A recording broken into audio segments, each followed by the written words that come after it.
Let's try and make a quick response video to Bruce's and Ian's great videos this morning about the Rotor Riot thing. As you can tell, I'm out and about. I'm not in a flash studio, and this might be a dreadful recording. What did I want to say? I want to say that it's not a good look for Rotor Riot, and they can't really continue to support youngsters in the trade. I think now, not so much, but it was inevitable. It's not hard what they're going to do. Anybody can reproduce open source flight controllers en masse with American parts if you can source and find them there. They don't need to invent any software. They're just putting bits together over there, and I guess it's inevitable. Sort of what my feeling is that it's just, I'm glad that Chad Kappa was, he was a Marine, so he's a military type.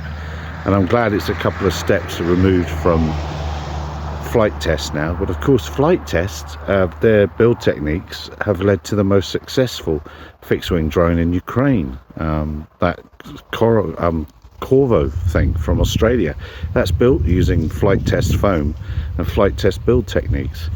So it was all going to come together. Look, when I started SUS News in 2008, a little bit before that, but when I got the website in 2008, I tried my best to keep military stuff out of SUS News, and that was just, it was just a losing battle.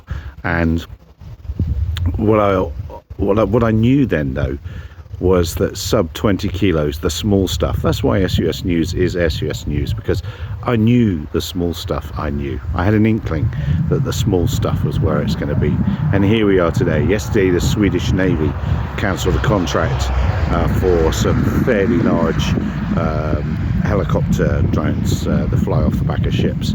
They've seen the writing on the wall. It's either really large platforms that are persistent, high up and out of the way, or really small stuff that's effectively man-portable stuff on the battlefield.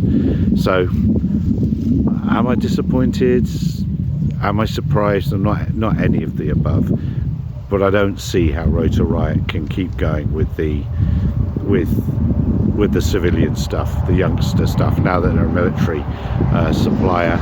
And I'd be very surprised. I'd be interested to know just how many countries they can export their gear to. I can guarantee it won't be very many, and in that case I wonder if the market's actually big enough for them.